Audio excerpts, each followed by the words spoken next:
Greetings and welcome to another episode of Bermuda's Feel Good Early Morning Show. Good day, Bermuda, supported by Pizza House and Aliana's Restaurant. I'm Terry Tuku alongside Jacky Lambert, and we want to thank you for getting up bright and early with us on today's what? Tuesday morning, child. That extra day off. Jack, how are you feeling this morning? How was your weekend? I haven't spoken to you since last week, Thursday, really. I had a great weekend, but daylight savings kicked my butt. It's been a whole struggle. What has it been, 2 days now? And I even woke up this morning, I looked at my alarm and I'm just like, you are getting snoozed. I've actually been snoozing my alarm since before daylight savings, so I can't even blame daylight savings as to why. Because I get up at the same time. There's nothing wrong. I get up, get out of bed, but then I get back in bed because the room's cool. So I got to get better with turning my heater on that first wake up so that I don't feel like, I'm going to just stay under the covers because it's warmer under here. That's really my issue. So, I mean, shout outs to those of you that are struggling with daylight saving. It's not, I actually saw something online that said you should change your sleeping or go to bed at least 30 minutes earlier, 4 days before daylight saving, at least the spring forward one, so that you don't get attacked, for lack of a better word, by the daylight saving spring forward. I don't know if anyone's ever done that, but I think maybe next year, Jack, that might be something to try because I feel like. But I go sleep early. Well, see, I'm trying to help you, sis. I don't know if you want to help or I have not. to go sleep like at 7 o'clock. Which is not gonna happen because especially now because it's I don't know daylight. until after 7, so that's never gonna be a problem. Like, But not even that, like it's daylight. Like well, I'm not 5. yeah, I take a good nap though, but then I'm gonna be up. See, that's your problem. You take naps. One of the things I did find out as well on the internet's good for information. Sometimes you gotta take it with a grain of salt, but this last one was a good one. You're supposed to take your nap, like, which I don't know, 6 or 7 hours before you plan on going to sleep. So if you plan on going to sleep at 8, you should take it no later than 1 or before 1, because then you mess up your whole sleeping pattern later on. Okay, you can do that. That's a life hack. I just gave Jackie a life hack. She's usually the one giving out life hacks, but I have successfully given her a life hack. Go me. Switch your gears a bit. If you're just joining us, make sure you go ahead and share this episode wherever you're watching. Jackie and I are about to get into our trend report, which, I don't know.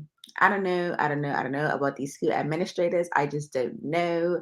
They must all be men because sometimes I think when they make up these rules, decisions, I'm like, you just hate women. You must just hate women.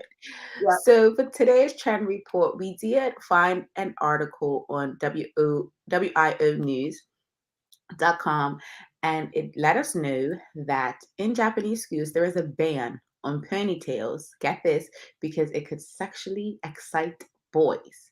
Now, there's other bans in Japanese school when it comes to like dress code. I think hair color was in there as well, like what girls do with their nails. It's like basically prison when I read it. I'm like, there's absolutely no way people can express themselves on a personal level if they go to school in Japan. However, that is their culture. We're not here to judge their culture. What we are here to discuss is, do you think society gives men more excuses than holding them accountable when it comes to their thoughts and their actions, I should say actions? But because I feel like ponytails. Let's talk about it. Go ahead, Jack. I'm trying to figure out how ponytails will excite a young boy. It just sounds like production to me. And I'm really trying to figure, like, I have a ponytail in today actually. And not on purpose, like not because of the trending topic, but now that I think it's like the easiest hairstyle. When you think about a hairstyle, it's really just, outside of leaving your hair wild and free, a ponytail is like the second most easiest hairstyle a woman can do, or even a guy. And I'm just really baffled as to how you could be sexually excited by a ponytail. It's giving. Tempted to pull it, like ha clink as a kid because they like things. Actually, bullying. And then, like, I'm talking about like even babies. You could hold a baby and you could have a ponytail, and they're like, "What's that?" Yank. Like, I get that, but a boy, I feel like we need to start teaching our young man how to treat women. Like, and how to function through life, because women are part of society. It's not just man out in the world. It's not like we're locked in cages and the men come home to us and, you know, walk us. We're not animals. Like, It's I really don't, strange. because even when it comes to like skirts, there has to be a certain length, or you know, you're enticing the rapist, and it's just like a rapist is gonna rape regardless. Like that's what a rapist is. And then, like, you know, leaving your window open, a burglar's gonna burgle regardless. Like they're gonna break in somehow. They're going to. So we're To gonna, find a way. yeah, we're gonna stop making women change everything for man when you just need to teach man how to act. Like the title of the article definitely read as if women are the problem. Like women cannot breathe without being a problem. Like coming back to the article to just give you a kind of a synopsis of what the rules are that exist in many schools in Japan. For those that don't know, they do have strict rules against hair color or about hair color, excuse me, accessories, makeup, uniforms, including the length of skirts for girls. Now, I did go to a primary school where there was a rule for skirt length because it was a religious school. So in that particular school, you could have your skirt higher than an inch above your knee. That's like the highest it could be, but it could be any length below your knee. Um, for reasons of, I guess, showing off the body. Other religions, there is like, a thing about like showing off too much skin. I understand. I don't have to necessarily agree with it, but I understand what the point is. In this case, it reads very like women just stop existing. Just stop existing. Because my hair, a ponytail, the fact that a ponytail is the reason for being sexually exciting a guy is actually more of the problem than the actual rule. Because what are the young boys thinking about that the ponytail is the trigger? Not the girl's outfit, not the girl's looks, not the music video they watched, her ponytail? All you're doing is teaching these boys something that's going to get them beat up, honestly. Because, and I'm not talking about like eventually they're going to leave the country and they're going to realize it's a big, you know, huge world out there full of women. And like, don't come up to me and say something stupid to me while my ponytail is out. I'm not saying that it's going to be any physical harm, but people press charges. Culture's different. Like, And so that's another part of it, right? Because I've never been to that side of the world. I've never had to experience um, that culture. So I'm really baffled as to if this is like a normal reason as to why they're banning it. Like I say, we were in school and they had rules against hair color and makeup slash nails. Like that was like a weird. We thought that was a weird rule. Not to say that these rules are not. I'm really trying to think of like what's the justification, mainly because I don't really understand where it's coming from.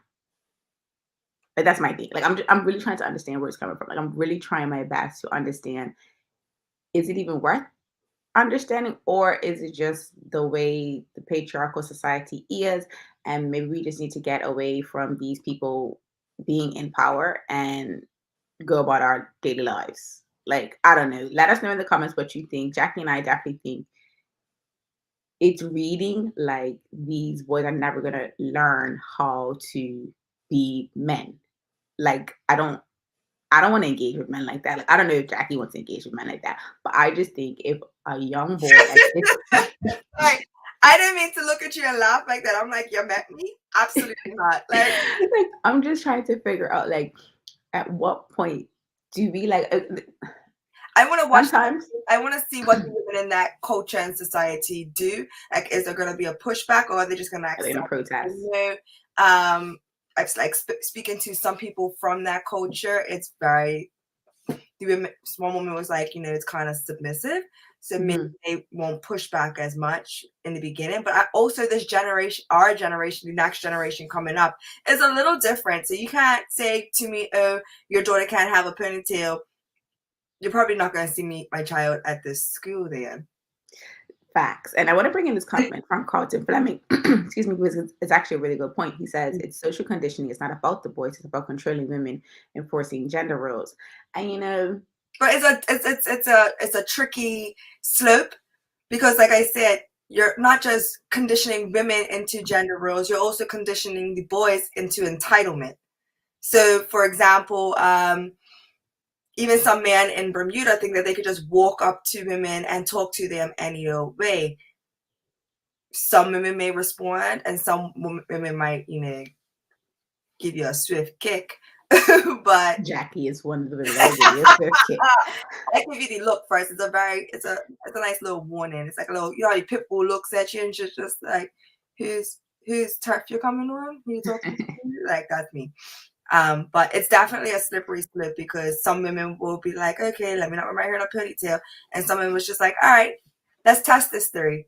What are you really gonna do? So we'll see how that goes. I want to come back to this point about controlling women because that's kind of like the nucleus of it all, right? Even with all of the other rules that exist in whether it's Japan and other schools, there is this element of control that it doesn't necessarily have to be a man over a woman. It could be a woman over a woman, but a woman in a higher position over a woman in a not so high position.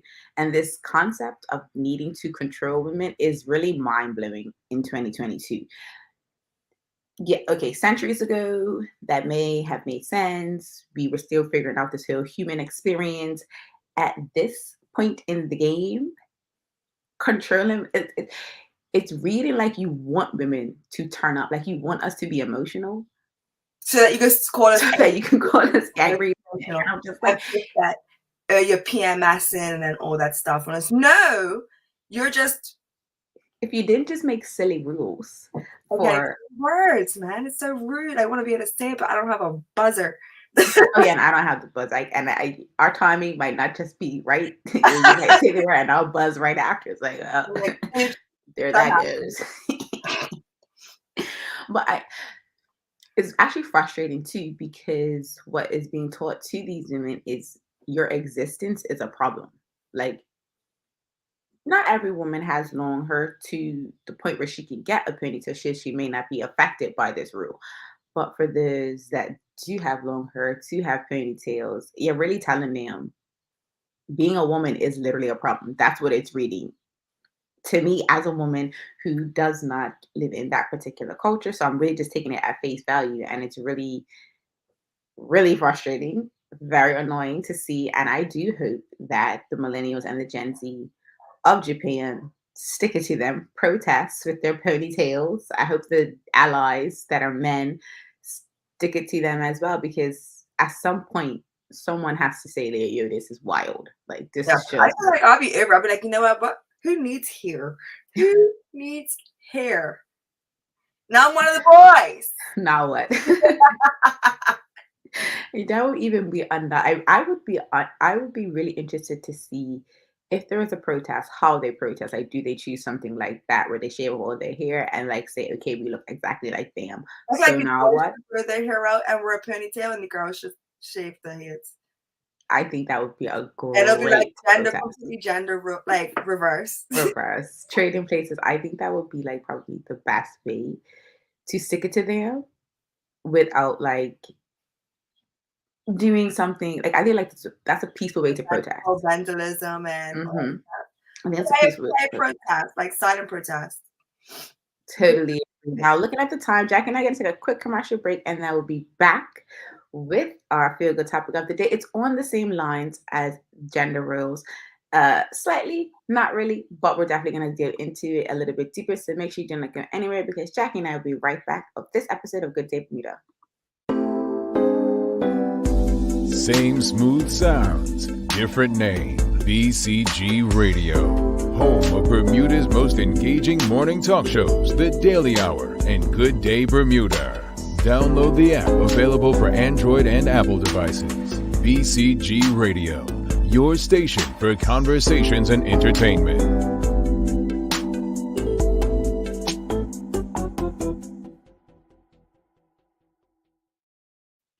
Welcome back to Good Day Bermuda, supported by Pizza's and Aliana's Restaurant. I'm Terry Tuku alongside Jacky Lambert. If you're just joining us, please take a minute to share this episode wherever you are watching, because we're about to get into something that was on Burmy Twitter over the weekend, kind of, but more so yesterday. Everyone was talking about it because yesterday the Privy Council ruled in regards to our marriage laws, which was scheduled for the morning, and then by the afternoon or midday our time, it was ruled that the Privy Council ruled in favor of Bermuda government's appeal. And from what I could gather, because I haven't been following this from start to end, so I kind of just came in the middle, so I had to do some quick research. The Privy Council ruled in favor of our government's appeal that the constitutional rights of respondents were not infringed upon. And now, Jacky, I don't know if you kind of dug any deeper into it, but I know when I did, I was trying to figure out, like, who are the respondents? Are the respondents the people that were trying to have the definition of marriage changed so that it actually honors same-sex marriage in addition to traditional marriage? Or was it like, I was really confused at that particular point. I don't know if you were I'm able to so kind of. confused about the whole situation because I'm trying to figure out why it's such an issue for same-sex marriage. Well, let's get into that. So before we get into that, if you understand, because the reason why I'm saying that is because the AG of Bermuda said that the government is pleased by the ruling, because it basically ruled that the respondents' constitutional rights were not infringed upon. So just trying to use my ability for logical and critical thinking, I'm assuming, and we're just going to make this assumption for the show. If we're incorrect, you can let us know, that the respondents would be those trying to have the definition of marriage to include same-sex marriages in addition to traditional marriage. A traditional marriage being that of a man and a woman. That's how I have understood it. Right. And so my initial kind of reaction was, well, that I'm very particular about words. The way you word things is very important, because that really tells me more about your intent than what you actually said. And so this idea of we're pleased that their constitutional rights weren't infringed upon reads wrong to me, because I'm just like, how are they not infringed upon? You are telling me that I can't marry my significant other because they are the same sex as me. But so that was my first kind of like red flag when I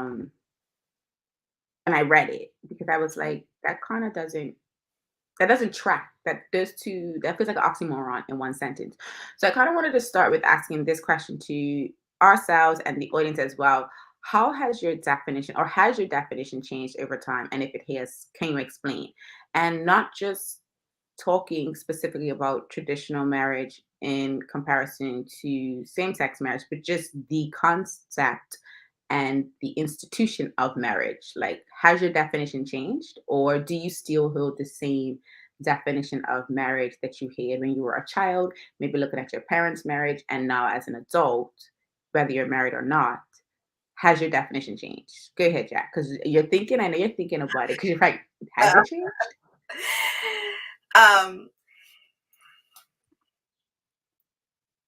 My definition has always been, like, obviously you have your Barbie dream house and you're like, oh, I'm going to marry my husband and X, Y, and Z, but that is my view. I will marry a man if I do get married. But as my life has gone on, I've realized that marriage doesn't always work out, and people have to get divorced, and I'm just like, okay. And as I listen to these arguments with people of why same-sex marriage shouldn't happen, the argument's always dumb. Yeah, I'm gonna say it. They're dumb. Your excuses, I've heard the excuse, oh, it messes with the sanctity of marriage. And most people that have this argument are either divorced or I shouldn't say most people, but a number of people that have used this argument are either divorced, sanctity of marriage, going, or that they have had infidelities in the relationship. And I'm just like, so that argument doesn't work. Mm-hmm. I keep using that. You know, a lot of times you hear they're saying, oh, well, the church said this and the church said that. And I'm just like, there's just so much that we know goes on in Bermuda, like on our island. And I'm just like, we can't keep using these arguments anymore. And let's go back to the question, has the definition of marriage changed over time? I always thought it was supposed to be two people that loved each other, that marry and create a bond. And right, like love is supposed to be love. You can love whomever you want. If it's two consenting adults, you should be able to love each other. And it was always a partnership. Like, this is my life partner, my adventure partner. This is what we're going to do together for the rest of our lives. And whether it's a man and woman, it's none of my business what you're doing. But for me, it has changed in the sense that it's probably a little bit more of a partnership and a business deal. A business, not a business. I mean, it does come with a license, so there's that. Well, I mean, because there's so much that goes into it, like finance. The nuances. Get older, it's just like, it's this, and now it becomes a partnership, not just a friendship. I think honestly, I would say if I had a naive view of marriage as a child, because a lot of things as a child are very surface level. They're meant to just, be very light and airy and just keep you in a place to somewhat protect you against the things of the world. Because when you actually get into the reality of marriage, it's not what you see in the Disney movies. The girl gets the guy gets the girl, and they live happily ever after. That's what I think I probably envisioned of marriage as a child. And then the ever after is not as easy. It's not as happy. They don't tell you for what comes with the ever after. It just says happily ever after. You just have to make that decision on your end. So I want to come to some comments. So Monica Dunstan says, I'm confused about why government thought this was a good use of taxpayers' money when we have way more pressing issues on this island. So before we're already in such major debt. I was going to ask, so what are some of the more pressing issues that we think the government should be focused on in comparison to the appeal against same-sex marriage? Because I do feel like part of the argument is, I mean, let's be real.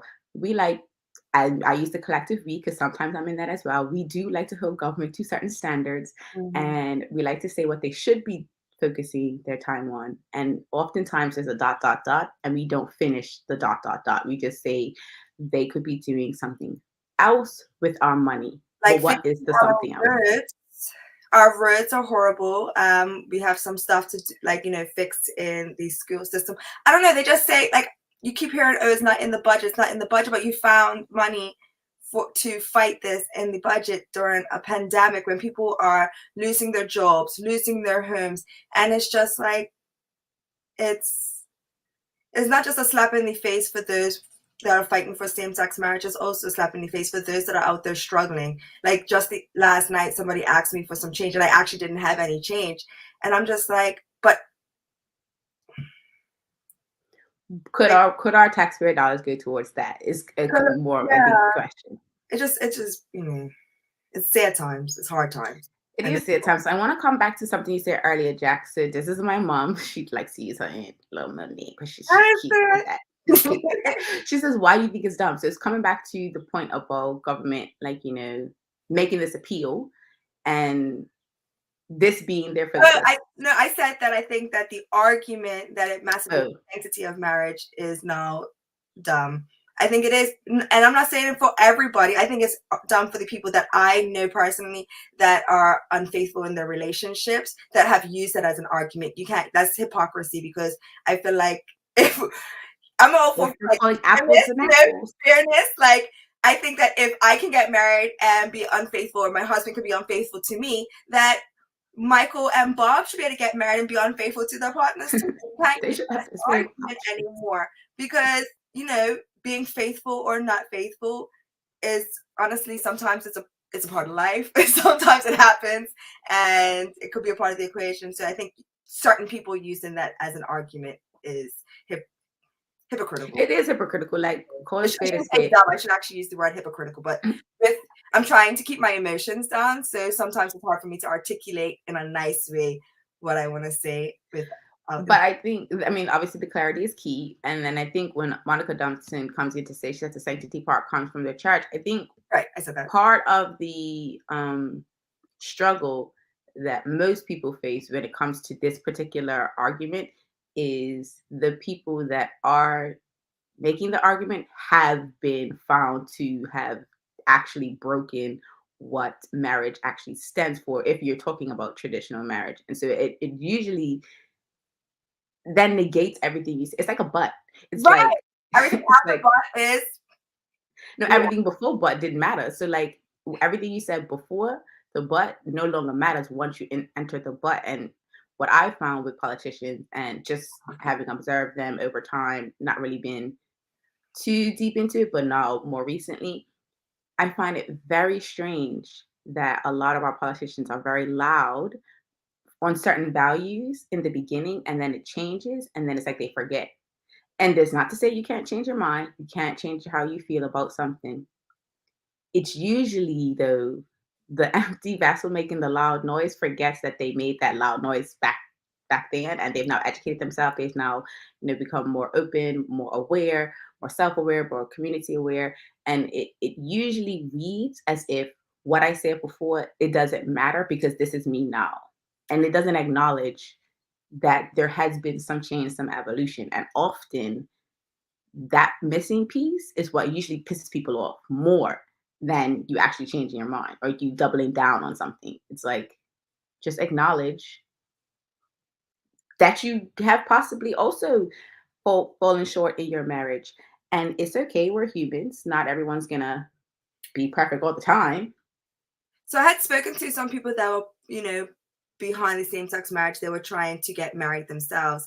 And they were saying that the other issue, a part of it is, and I'm not sure if anything has changed, but legally they can't be a dependent of their partner because they're not viewed as an actual partner because they're the same sex. So it's like in obituaries, like the special friend. You're not really the girlfriend. You're like the girlfriend, but because it's been so long, you're not the special friend. So, for example, if I am the breadwinner, Terry, and I marry you, or I want to marry you, but I can't.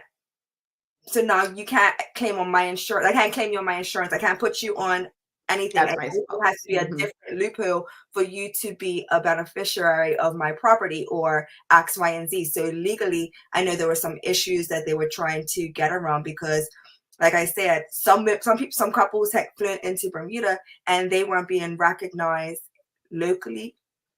It was a lot of like legal things, but from what I heard, they were just like, there's no point in us. I think one was Bermudian, one was American. So the whole, you're my insurance and you're my beneficiary and in my will, it's just easier for you to One thing I can say, after starting to read, I only read section 53 because that was the section that was appealed. That part was the meat that got appealed. I don't know. There needs to be like the executive summary of laws because the way they put the language in there, like it's like they're intentionally trying to confuse you with like some of the simplest words. Like in there, and it's just like this is have to start over. English. Like I understand these words and I still can't get it. But there was a portion that I read where it was speaking to those type of scenarios where if the union was legal wherever they went, like let's say they went to the US and got married there, it would be honored here. That was kind of like what I was trying to decipher if that's what they were talking, like if that's what that particular section was talking about, because that is one part of the argument for visitors, right? Because a lot of, and this is Ellen DeGeneres era and all of that type of stuff where people were, making Bermuda this really big scapegoat for. We're gonna be back on Ellen's show again. Huh? We're gonna be back on Ellen's. It was her Twitter. I think she had tweeted about us. Yeah. Again. It's fine. We got Bermuda Twitter. They'll handle her. Like tourism isn't already a struggle. But just like but people choosing, there are only 30 countries in the world that recognize same-sex marriage as a legal union. So the fact that Bermuda got the short end of that stick because we're so close to America really blew my mind. I'm like, sis, you got way more countries that You you have can a pick on. state right next to you. You can pick on You must not way more countries. want to be put on the map. We were already a dot. We were fine. Just leave us. Let us be a dot. We were okay with being a dot. I brought that up to say, like, I understand like that particular struggle because it's like any oppressed group, any group that feels like they're not being seen is going to, as best they can, try to be seen and just be seen for who they are as a being. Not from what I can tell. That's not to say that there are people out there trying to like tear it and get all the things. But some basic recognition is what I feel like this particular fight was about for the people on the same sex marriage side. And it's really unfortunate that we had to go to the highest court of our land, the Privy Council, for them to overturn what was considered the constitutional right, or whether their constitutional right was being infringed upon, as there's looking to have their union recognized here in Bermuda, because it was legalized in 2017 as being recognized, and then it was upheld in 2018. I want to say that's what the yeah, in 2018, and then later it got dismissed, and then it got appealed, which is where we find ourselves now. So I'm personally not affected by it, but I definitely, like Jackie, have friends that are either going to be affected by it, would like it to be, something that they can to feel proud to say that this is their partner. They're able to put their partner, like Jackie said, on their insurance, in some of their legal documents, outside of just naming them as the beneficiary so that they get the access. Like, because you have a spouse, you don't necessarily have to name them. They just are your spouse. And unless you say otherwise, they get all the things. So I do feel like that part does kind of, I don't know if that's a constitutional right though. Basically, Hands off. I got my legal degree from Law and Order, y'all. So hands off on that part. Lord, I love that shit. But I just wonder about like we're gonna have to take that offline, like to figure out what's the constitutional right. Because if that's the case, like then that enters the conversation from a different perspective, because then you are, in my eyes, infringing upon their basic human rights, which that sucks. I want to come back to some comments because we did say, you know, all right, if government could have focused on anything else besides this particular issue, what would it have been, or what could it have been? And Monica Dunstan, MG, infrastructure galore, education, the widening gap between the haves and the have-nots. Let's pause on there, because the have and the have-nots can probably afford to find themselves in a country that is where same-sex marriage is legalized, so that they can have their union recognized no matter where in the world they go. So I wonder, like, has this now pushed the gap between the haves and the have-nots, but from a different perspective, from a traditional marriage versus a same-sex marriage? Like, is that now a wider gap? Like, what are your thoughts, Jack? I didn't even think about it that way. Possibly. I'd have to do some research and ask some questions, kind of like do a little mini survey.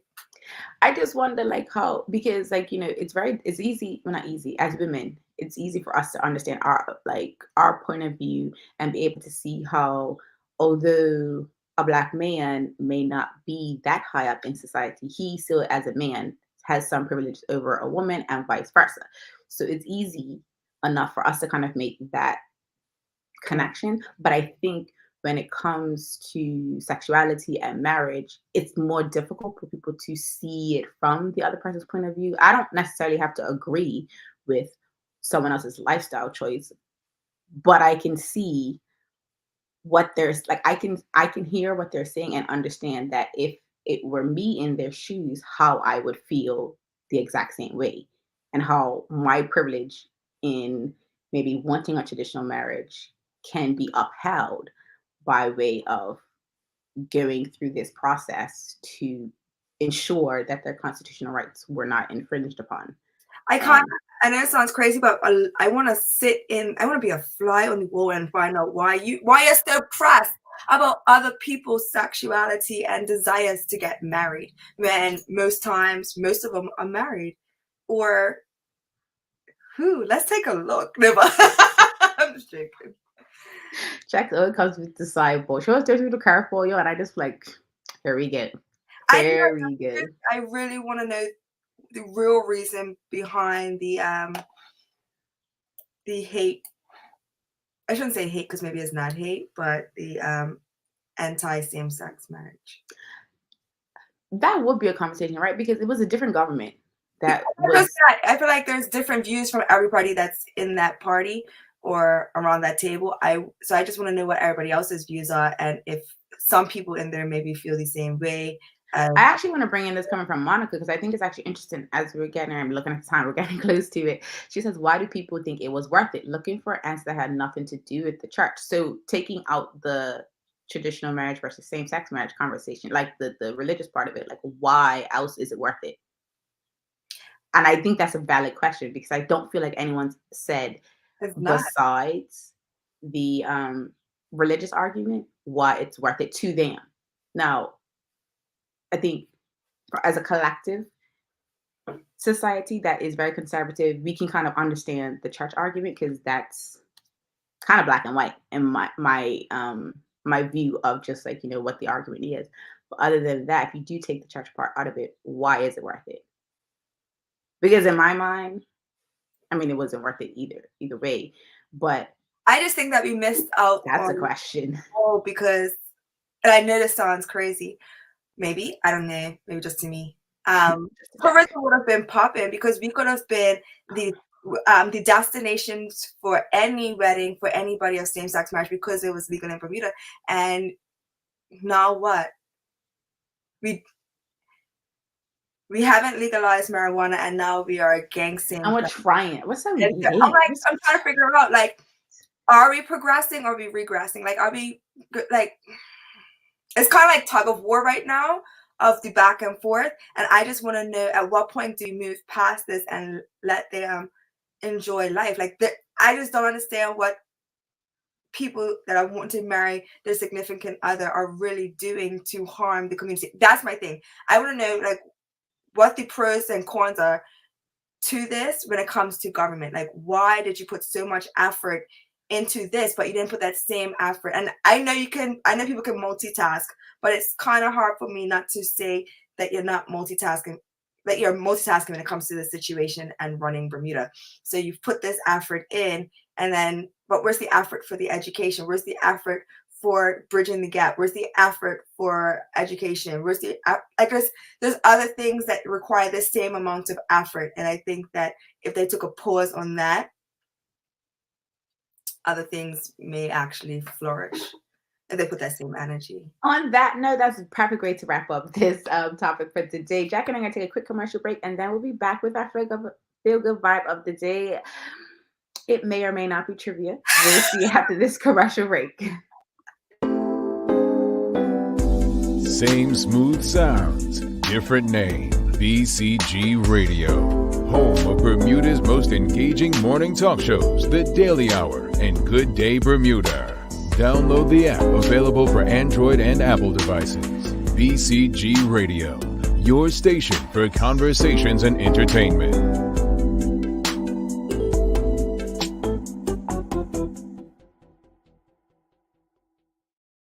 Welcome back to Good Day Bermuda, supported by Pizza House and Aliana's Restaurant. I'm Terri Tuku alongside Jackie Lambert. If you're just joining us today, we had a really interesting conversation around gender roles as well as relationship roles or goals, depending on how you want to look at it. And if you missed it, don't worry. Jackie and I will always be here to continue this conversation, whether it's online after the show or in an upcoming episode, because I feel like topics like these need to be talked about more, whether you agree or disagree with Jackie and I's point of view.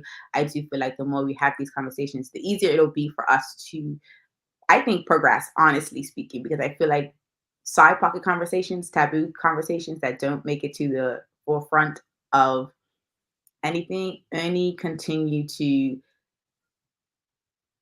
continue to keep us in a space where we're not able to move forward. And I just feel like, at the very least, if we can all just agree that we don't always have to get along to respect each other, I think we would do much better in the world. But, Jacky and I aren't country leaders, political leaders. So we're just going to just gracefully enjoy the rest of our day with some feel good energy. We don't have trivia time with Terry because we wanted to let you guys know that we have a survey that we are trying to put out there, that we do have. It's out there. We just haven't really promoted it like that. So Jacky and I would like for you all to complete the survey for us. It is going to enter you into a chance to participate in our 1 year anniversary giveaway. We actually have some interesting information coming out about that very, very soon. We finalizing the details. I was watching a show last night where the guy said, cross your eyes and dot your T's. And I swear to God, I fell out. Because it's dot your eyes, cross your T's. Yeah. But he said, cross your eyes and dot your T's. And I just lived. I lived. That's one way to get somebody to pay attention. You're just like, wait, that's not how that goes. So yes, do make sure you be on the lookout for that survey link. Make sure you enter it. Make sure you complete it for us and enter it for your chance to enter our 1 year anniversary giveaway. Jack, I don't know if you have any final thoughts before we wrap up, but I think this was a great episode. I think so too. On that note, wait, did you have anything else to say, sis? I'm good. No. Okay, perfect. So on that note, Jacky and I thank you for watching this episode of Good Day Bermuda. Thank you so much for engaging with us. This episode is supported by Pizza House and Aliana's Restaurant. Jacky and I do hope that we will see you tomorrow for more feel good conversations. Until the next episode, peace and have a good day, Bermuda.